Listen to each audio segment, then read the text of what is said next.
So in the morning when I get up, the first thing I do on a weekday is head to my lounge, cup of coffee, and I put GMB on, right, which is Good Morning Britain, one of them breakfast, like, news sort of programs, magazine programs, I don't watch it live, because some of it's a bit boring. So what I do is I set the recorder thing, every night on the Skybox. So when I come down in the morning, it's already recorded maybe an hour or something like that, or 45 minutes. And then you can fast forward, and skip all adverts and all that shit. And so I'm watching it today, and obviously it's, heavily documenting the situation of King Charles. He's got the big C, right? It's all over the news, all over the world, but especially, British news, obviously. And they're on there, waffling on about it. Now, then you go on social media and look at what people are saying, right? Excuse me, I've just had a cup of coffee and I feel like I need to, I have a look on social media and see what people are saying about it. There's people on there, like, but he didn't have to wait to see a consultant. He didn't have to wait to see a consultant. Straight to the front of the queue. I can guarantee you he's not affecting the NHS waiting list, right? And he's the king, all right? He's allowed to be seen immediately, all right? He's a little bit more important than you and me. Whether we want to accept that or not, it's truth, it's reality. And some people just have a real problem with privilege, And there is a lot of poor people and suffering and all that. You know what I mean? I agree completely. I wish that everybody was treated equally. I really do. But they're all out today. The anti-monarchy people, which is a shame. Because at the end of the day, whether he's king or not, he's still dad, granddad, husband, whatever. And so I'm watching all these different, features within that program, GMB. They've got consultants on, they've got the royal correspondent on, then they've got a couple of studio guests, and they're all debating it, like, the world needs to know what kind of cancer it is, and I don't want to know or anything. And and this is what I'm getting to. So the consultant guy, he says, they introduced him and said, this is the professor, whoever, he's done more prostate thingy-majiggies than anybody in the UK, right? And then they start talking about all these different procedures. Like Charles went in for the prostate thingy-majiggy first and all that, right? I say thingy-majiggy because I don't like to get too much into detail, especially to do with prostate, right? And then this professor starts telling us about the risks, and I don't want to know, guys. Are you like that? Or are you one of them people that needs knowledge? Because I'm not an old man, but I'm not a young man. I'm sort of like in the middle at the minute. I'm still clinging on to my 40s. Right? If I make 50 in September, then happy days, you know what I'm saying? There'll be no party out. I don't want a party out like that, though. Birthday's just a fucking birthday, innit? But what I mean is, right, when you start getting to my age, they start talking to you, about your prostate, stuff like that, and start talking about fingers going all over. No one's doing anything like that with me. Well, a chick maybe. No, I don't mean like a female doctor or nurse. Well, I don't know actually. But I mean like maybe your girlfriend, you might do private things or whatever. I ain't got a girlfriend. Even Hitler had a girlfriend. Anyway, but I don't want to know about them things. And this professor sat there and he's saying, well, there is this test that you can do, for other cancers. What they've probably done is they've stuck, and he's there, and he went, they've put a thing up his urine, and I'm like, no, I didn't even know they did anything like that. I don't want to know. Fucking acknowledge me when it comes to stuff like that, health things and that. Fucking terrifies me. If I ever have to go in hospital for anything, please don't. Right? If I do, I don't want to know anything. If the doctor said there, so what will happen, Duncan, is we're going to take... No, I don't want to know. First of all, get me to the hospital. Because that's the biggest challenge, is getting me to the hospital. See, I'm even getting nervous about it now. Honestly, I'm fucking... And, there's reasons for that. My mum went into hospital for an operation, which was a heart operation, which is a big deal. But today they say, with all the technology, people are in and out, fucking same day with an heart operation. She was due to be in 5 days. It went wrong. She died in hospital, not because of the heart operation. Well, yes, because of the heart operation, but not because of the heart. She had, she got an infection in it. It was a bowel that killed her in the end. 8 months.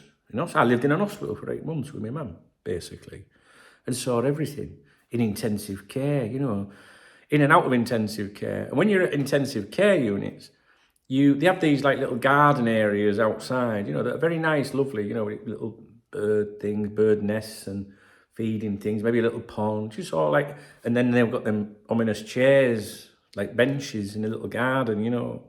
It's like a little private part, you know. So you sit there with other family members, you know, from another family, and you have conversations, don't you? You know, I hope you've never been in that situation, or never are. But, you know, you'll sit there, hello, darling, you all right? Oh, hi, love, you all right? So, what's the crack? Oh, it's my husband. Oh, is he really, what? You know, and then they'll tell you the story, right? And when you think of intensive care, you think of like massive, serious, like, well, it is serious, it is.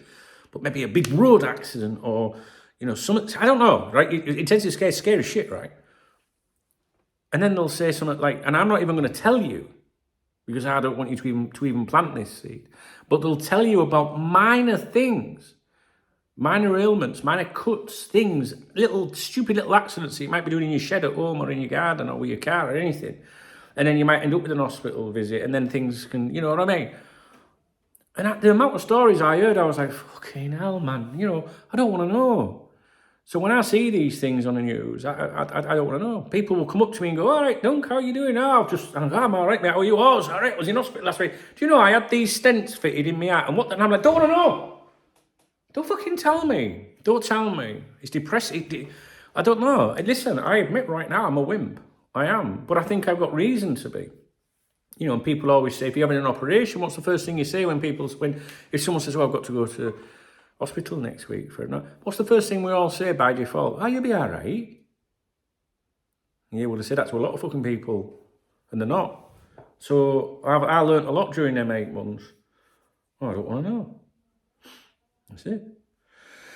I hope King Charles is all right, mate. I like King Charles. I mean, don't get me wrong. You know, the royal family, it's changed, hasn't it? You know, like when it was the Queen. I mean, she was like a nana to us, you know, from England. We grew up, you know, with her. She was like our nana, our grandma, part of the family. And when she died, I cried. I did, honestly, I cried. There's people I know in real life that have died. I've shed a tear. I don't mean it like that. You know, you can be a bit harder with things, can't you? But when the Queen died, I was in Kenosha, Wisconsin. There you go. I was in the Kenosha courthouse in a room working, typing away on a laptop. Then the news came through. And the Americans over there loved the Queen. You know, all the flags in Kenosha were half-mast. All you know, the stars and stripes half-mast. But fucking them people out there, man, they loved all that. Amazing respect. Charles, he's all right, he's Charles. Do you know what I mean? He's the Queen's son. So we like him, don't we? Do you know what I mean? He's all right, but that Camilla, though. Because we all like Diana, didn't we? You know what I mean? But times change, and we've all made mistakes in life when it comes to women sometimes, you know what I'm saying? Some of us more than others. But King Charles, you know, he's king, and he's all right. And then we'll have William, you know what I mean? Hopefully not very soon, because that would mean things have gone pear, you know what I mean? William's all right. I don't like that Harry, though. And that bird he's with. They're a bit strange, aren't they? They've got shite in my eye, have I? But Charles, you know, I don't know, the royal family's changed, but I still have a great deal of respect for the royal family. So I'm not one of these people that resents privilege. If someone's done well for themselves in life or have been born into it or whatever, I just say, well done, fair play. I'd prefer it if they were a nice person and did more for people and stuff. Like if I dropped the lottery, I'm obviously going to go out and buy myself the biggest fucking new car going or something, but I'd get more interest or more satisfaction, should I say, from looking after people and making other people happy, because that's the kind of person I am. You know what I mean? Like there's a dog home just down the road from me where I, you know, adopted various pooches and stuff over the years. And they you know, like I would want to, like, if I won lottery, have it all done up, like have radiators put in. And I don't know, it sounds soft, but do you know what I mean? I can't go there. My mate goes there once a week and walks the dogs, you know, to volunteer and that.